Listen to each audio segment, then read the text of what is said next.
ডাকা হচ্ছে, আর হিয়ারিং এ ডাকলে কি কি প্রশ্ন জিজ্ঞাসা করছে, কি কি উত্তর দিতে হচ্ছে, কি কি কারণে আপনার হিয়ারিং এর নাম কাটা যাবে।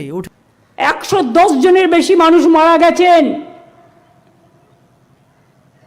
রোজ 3-4 জন করে আত্মহত্যা করছেন, ভয়ে মারা যাচ্ছেন।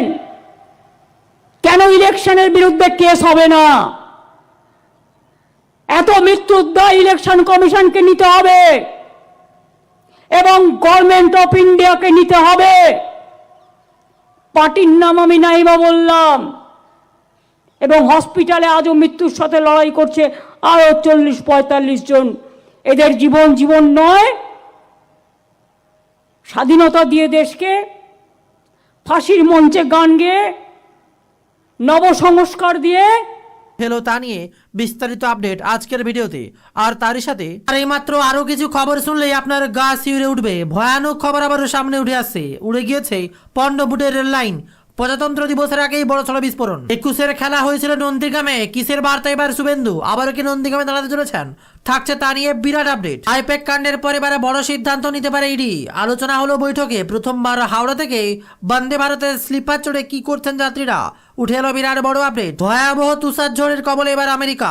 1800-এর বেশি ফ্লাইট বাতিল, বিপর্যস্ত জনজীবন। বাংলাদেশকে রেল নেটওয়ার্ক দিয়ে ঘিরে ফেলছে ভারত। আর দেরি নেই, আসছে নাগাল্যান্ডের কৈমাই রেল। কড়ার ঠান্ডা নেই জানুয়ারি। শেষ সপ্তাহে রবিবার ও সোমবার ফের বাড়ল তাপমাত্রা। উঠে আসছে আবহাওয়া প্রকল্পের বিরাট বড় খবর। আর দিকে আরো একটি গুরুত্বপূর্ণ খবর। ডেসক্রিপশনে লিংক থাকছে আমাদের অফিসিয়াল ওয়েবসাইট, ভিজিট করুন bengaljobstudy.in। এসআইআর এ যারা আবেদন করেছেন তাদের জন্য গুরুত্বপূর্ণ তথ্য থাকছে আমাদের ওয়েবসাইটে। আজ এতদিন পরে আমাদের প্রমাণ করতে হবে আমরা ভারতবর্ষের ভোটার কিনা। সিটিজেনশিপে একটা আলাদা আর ভোটার আলাদা, দুটোর মধ্যে পার্থক্য করে ফেলছে। আমি মমতা ব্যানার্জি ইংরেজিতে লিখি, বাংলায় আমি মমতা বন্দ্যোপাধ্যায় লিখি। তার জন্য কি প্রবলেম হলো? এইটুকু কালচার যাদের নেই, এইটুকু তফাৎ যারা জানে না, তাদের আজকের দিনে আমার ধিক্কার দেওয়া ছাড়া আর কিছু নেই। আমি আমার নামটা MA লিখতে পারি, ইংরেজিতে আমি MA লিখতে পারি, বাংলায় মমতায়কার হয়ে যায়, ইংরেজিতে আলাদা স্পেলিং হয়। মিসম্যাচ। খবর শুনছেন বেঙ্গল। অভিষেক বন্দ্যোপাধ্যায় আজকে আদালতে হারালাম, এপ্রিলে ভোটে হারাবো। সুপ্রিম কোর্টের পর ফের হুঁশিয়ারি অভিষেক বন্দ্যোপাধ্যায়। তৃণমূল কংগ্রেসের নির্বাচন কমিশনের কাছে যে দাবি তুলেছিল, এদিন সে দাবিতে মান্যতা দিয়েছে সুপ্রিম কোর্ট। শীর্ষ আদালত এদিন নির্বাচন কমিশনকে লজিক্যালি ডিসক্রিপশনের তালিকা প্রকাশের নির্দেশ এবং বিএলওদের শুনানিতে উপস্থিত থাকার অনুমতি দেওয়ার পর এমনই দাবি করলেন অভিষেক বন্দ্যোপাধ্যায়। তার হুঁশিয়ারি, আজকে আদালতে হারালাম, এপ্রিলে ভোটে হারাবো। এদিন এসআইআর মামলায় সুপ্রিম কোর্টের প্রধান বিচারপতির বেঞ্চে নির্দেশ দিয়েছেন লজিক্যাল ডিসক্রিপেন্সির তালিকা প্রকাশ করতে হবে নির্বাচন কমিশনকে। এর পাশাপাশি যারা শুনানিতে ডাক পাচ্ছেন তাদের প্রতিনিধি হিসেবে বিএলওরা শুনানিতে উপস্থিত থাকতে পারবেন বলে নির্দেশ দিয়েছে শীর্ষ আদালত। ভোটের বারুদে উত্তপ্ত যখন বাংলা, পরিস্থিতি হাতের বাইরে, খেলা খেলা বলে গোটা বাংলা উত্তেজনা। আর এমনই সময় জেলা সফরে বেরিয়ে পড়েছেন মমতা অভিষেক। প্রকল্পের ছড়াছড়ি, একের পর এক এলাকায় প্রচার চলছে জোর কদমে। ছেড়ে কথা বলছেন না প্রধানমন্ত্রী নরেন্দ্র মোদী। একের পর এক মালদা থেকে সিঙ্গুর দাপিয়ে বেড়াচ্ছেন এবার প্রধানমন্ত্রী নরেন্দ্র মোদী। বাংলাকে হাতের মুঠো করতে ব্যস্ত তিনি। তবে এক চুল জমি ছাড়তেও নারাজ বাংলার মুখ্যমন্ত্রী মমতা বন্দ্যোপাধ্যায়। ভোট আসতে এবার প্রকল্পের ছড়াছড়ি। কবে ঢুকবে পাকা বাড়ির টাকা?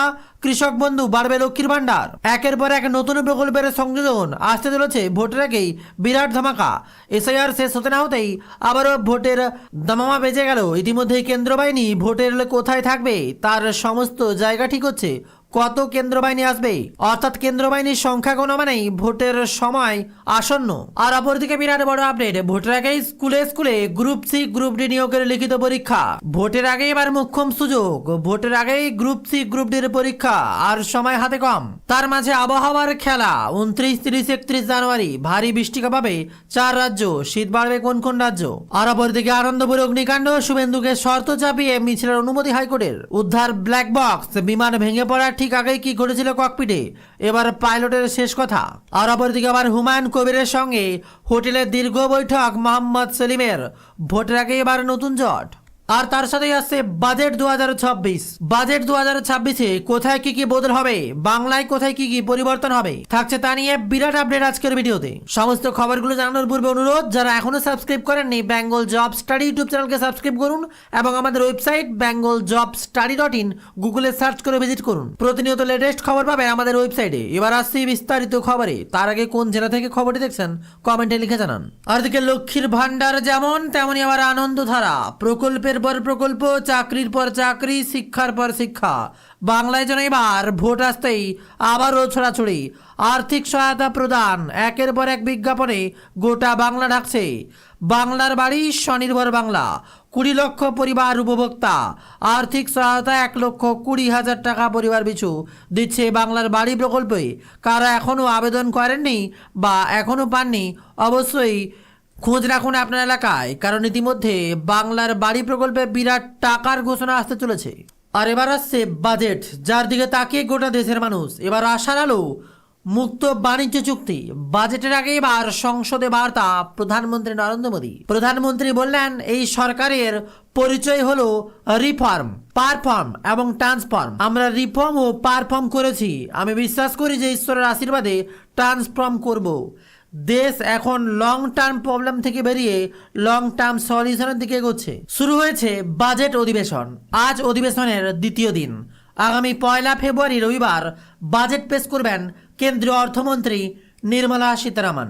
আর তার আগেই প্রথমত বাজেট অধিবেশনের শুরুর আগেই সংসদের বাইরে বক্তব্য রাখলেন প্রধানমন্ত্রী নরেন্দ্র মোদী। এদিন তিনি বলেন, আজ যেভাবে দেশ এগোচ্ছে তা এখন সমাধানের সময়। আজ সাহসের সঙ্গে সিদ্ধান্ত নেওয়ার সময়। আমি সাংসদের কাছে আবেদন করব যে এগিয়ে আসুন, রাষ্ট্রের জন্য সমাধানের কাজ করি, সিদ্ধান্তকে বাস্তবায়িত করার কাজ নিতে পারি। গণতন্ত্রের বিরোধিতা স্বাভাবিক, তবে এই কথা সবাই বলে যে এই সরকারের শেষ মুহূর্তে ডেলিভারির উপর বিশেষ জোর দিয়েছে। আমাদের পরম্পরা আরও এগিয়ে নিয়ে যাবে ভারতের গণতন্ত্র ও জনবিন্যাসের গোটা বিশ্বের কাছে অনুপ্রেরণা। এই সরকারের পরিচয় হলো রিফর্ম, পারফর্ম, ট্রান্সফর্ম। আত্মনির্ভর ভারত আশার কিরণ। এই অর্থবর্ষের শুরুতেই ভারতের সঙ্গে ইউরোপের ইউনিয়নের মুক্ত বাণিজ্য নীতি সাক্ষাৎ হয়েছে। আর এই মুক্ত বাণিজ্য নীতি, আত্মনির্ভর ভারত, এই বাণিজ্য নীতি দেশের আর্থিক ক্ষমতা বৃদ্ধি করবে, বিশেষ করে ম্যানুফ্যাকচারদের। আপনাদের সামনে অনেক বড় দরজা খুলে গিয়েছে। এটা খুব ভালো সুযোগ। আমাদের গুণমানের উপর জোর দিতে হবে, কারণ এই গুণমানের জোরেই সকলের মন জিতে নেওয়া যায় এবং দেশের পর দশক ধরে ওই পূর্ণ বিশ্বাস থাকে। এই কারণে 27টি দেশের সঙ্গে হওয়া এই চুক্তি আমাদের দেশের কৃষক, মৎস্যজীবীদের জন্য নানান সুযোগ সুবিধা আনবে। 2047 সালের মধ্যে বিকশিত ভারতের লক্ষ্য পূরণের যাত্রা শুরু করবে। আগামী 25 বছর খুব গুরুত্বপূর্ণ। এই শতাব্দী দ্বিতীয় অংশের প্রথম বাজেট এটা। নির্মলা সীতারামন দেশের প্রথম মহিলা অর্থমন্ত্রী যিনি সংসদের টানা 9 বার বাজেট পেশ করবেন। গতকাল সকালে সাংসদের জন্য পথ প্রদর্শনকারী বক্তব্য রাখছেন রাষ্ট্রপতি। আর এই অধিবেশনের শুরুতেই 2026 সালের শুরুতেই সাংসদের কাছ থেকে বিভিন্ন প্রত্যাশা রয়েছে। আমার পূর্ণ বিশ্বাস সকল সাংসদ তার বক্তব্যকে গুরুত্ব দিয়ে শুনছেন, তা পূরণ করতে কাজ করবে। এটা বাজেট অধিবেশন। আর এবার দেখব এক মর্মান্তিক ভয়ানক খবর। 5 মিনিটের পর আর তোমাদের মধ্যে থাকবো না। খুব কষ্ট করে মরছি। শেষবার কাঁদতে কাঁদতে প্রিয়জনদের ফোন করেছিলেন, ওরাও মোমোর কর্মী। আগুনার ধোঁয়ায় তিলে তিলে মৃত্যুর কোলে ঢলে পড়েছিলেন ফোনের ওপার থেকে মানুষগুলো। আর ফোনের এপার থেকে শেষবারের মতো কাছের মানুষের গলাটা শুনেছিলেন বাড়ির লোকেরা। জীবনকে এতটা নিষ্ঠুর কখনো মনে হয়নি। বুঝতে পারছেন নিজের ভাই, নিজের স্বামীকে আর কখনো দেখতে পাবেন না, অথচ তাদের বাঁচাতেও পারছেন না। এরকমই ভয়ঙ্কর পরিস্থিতির মধ্য দিয়ে যেতে হলো মৌসুমী হালদার, সুনীল হাসদার। কি ঘটনা ঘটেছিল!